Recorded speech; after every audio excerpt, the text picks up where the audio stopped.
All right, a quick one.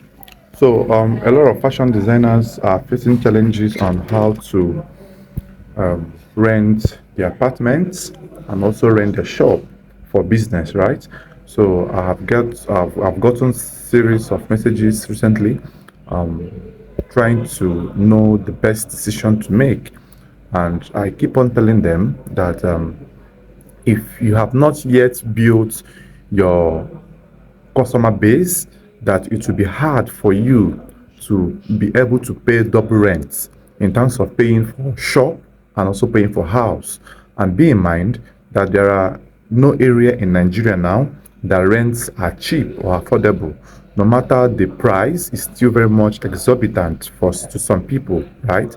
So the best thing to do is to know your customer base first, to predict how much income you make weekly, to predict how much income you make monthly, and know if your income will be able to take care of both your shop and your house rents in monthly basis, because you are going to divide the amount you pay in a year for the house, divide it by 12, and also divide the amount you pay for the shop by 12 as well, and also factor in some other bills like NEPA bill and other bills like transportation and feeding, taking care of yourself, data and calls, and other logistics. So if you are able to, have a monthly knowledge of your expenses, add it to the cost of the rent of the shop and the house. That's if you're going to pay for both of them at once,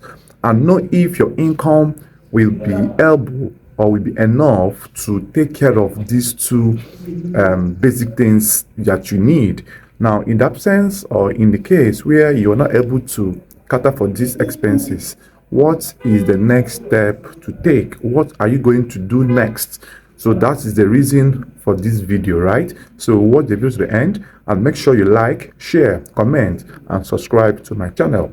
So the first thing you need to know is that for you to be able to start paying rent, you should have built your skill into the level that you can stand any job that you are being given, right? Or you have workers, people you can work with that will help you, accomplish any job that you are being given. So now let me assume that you just finished learning from fashion school, or you just finished learning your tailoring job, and you are yet like a year or two in the business. Now, a year or two in the business or 3 in the business is not enough to foot your bills, because your customer inflow and is not yet steady, it's not yet constant. So you will not be able to, pay these bills and chase the bills with your job, except you have other source of income. Now, the next thing or the best thing to do is work with someone whom already is a tailor, like work with someone who owns a shop already, right? And then pay for a house, pay for like a room self-con for a start.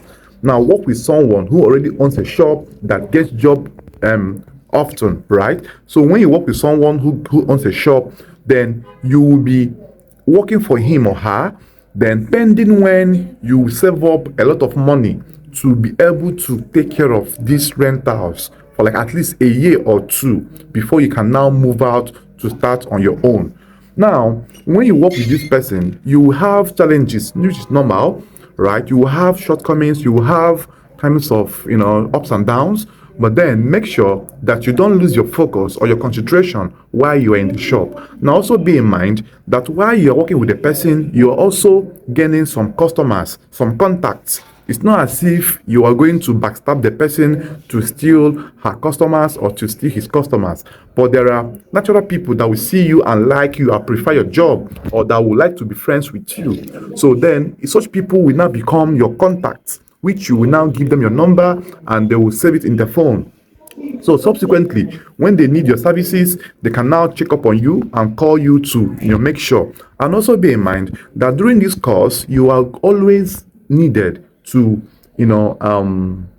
share your numbers to as many people as possible, both in church, your friends and family. Join groups in churches, right? And make sure that you tell them that you're a tailor, and make sure that what you wear is your brand.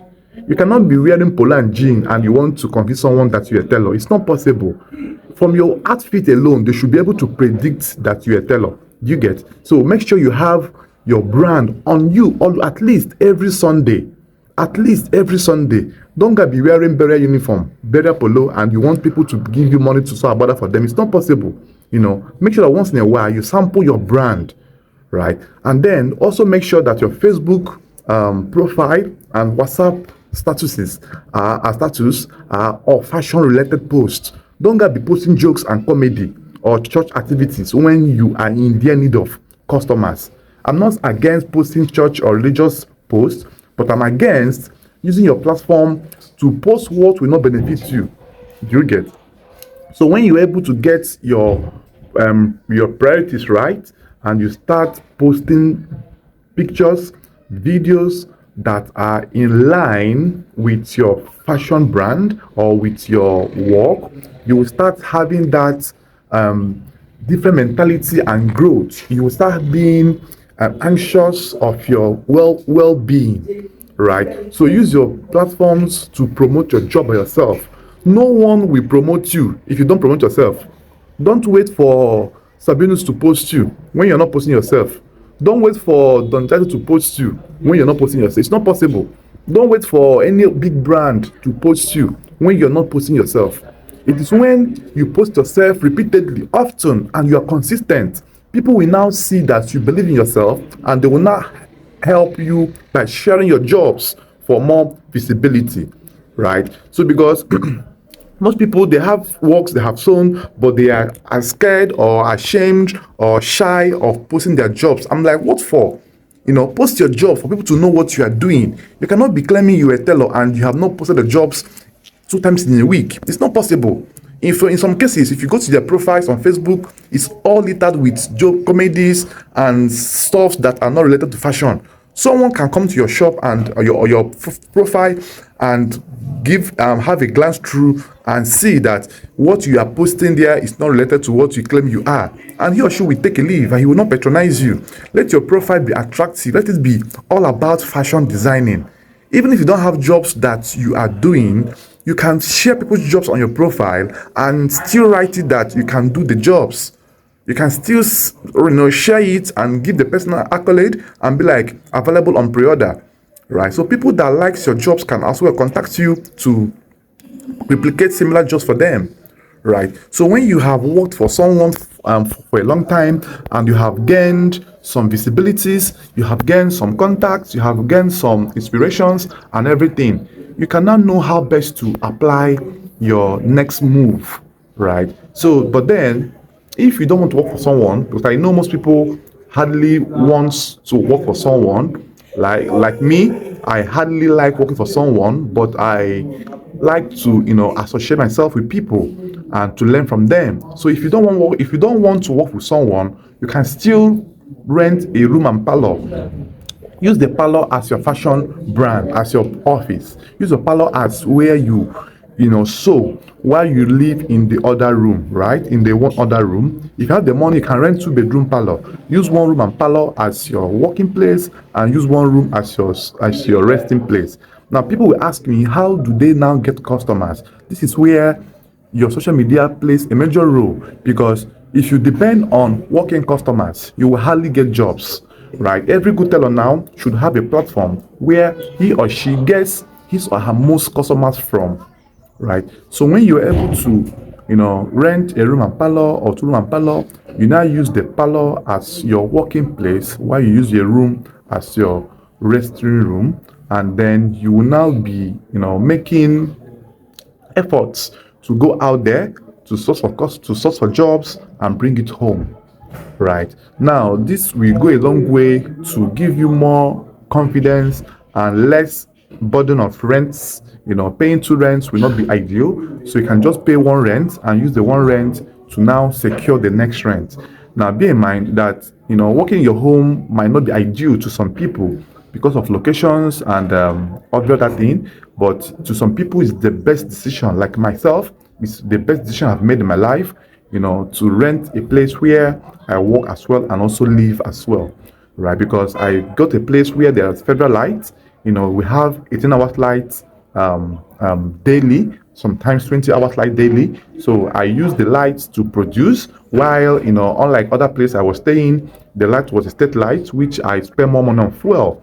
So if you observe, if you rent a place where you have light and where you can stay, you'll be able to factor in avoid some costs of running fuel in your house and also running fuel in your office, right? So I think these are more what I feel we all need to be doing and be calculative, because bear in mind that no one is coming to help you. That is the blunt truth. No one is coming to help you. You are to help yourself.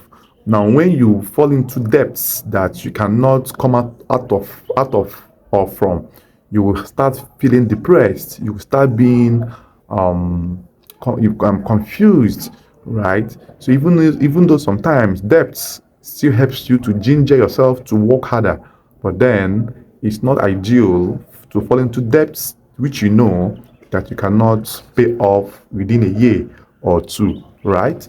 So I think this idea I've given you will go a long way to assist you in making your decisions if you are to rent a shop or to rent a house. But however, these opinions I made are particular to me.